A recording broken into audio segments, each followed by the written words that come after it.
दुआरे पे डीजे बजातया वे पिया तो हरी बहिनिया नचतया वे पिया तो हरी बहिनिया नचतया वे दुआरे पे डीजे बजातया वे पिया तो हरी बहिनिया नचतया वे राजा तो हरी बहिनिया नचतया वे नदी के नाच देख ससुरु जिया वे नदी के नाच देख ससुरु जिया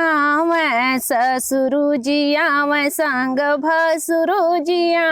वे ससुरु जिया वे संग भसुरु जिया वे संगवा में जेठानिया लड़तया वे राजा तो हरी बहिनिया नचतया वे राजा तो हरी बहिनिया नचतया वे पिया तो हरी बहिनिया नचतया वे संघवा में जेठानिया लड़तया वे राजा तो हरी बहिनिया नचतया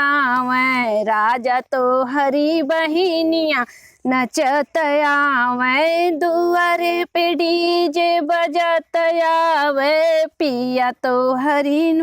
बहिनिया नचतया वे राजा तो हरी बहिनिया नचतया वे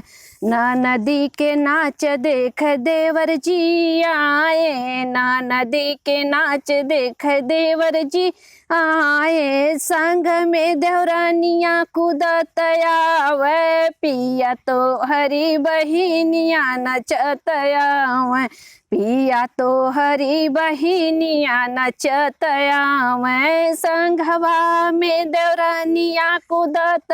आवे पिया तो हरी बहिनिया नचतया वे राजा तो हरी बहिनिया नचतया वे दुआरे पे डीजे बजतया वे पिया तो हरी बहिनिया नचतया वे राजा तो हरी बहिनिया नचतया वे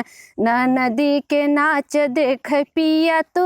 आया नदी के नाच देख पिया तू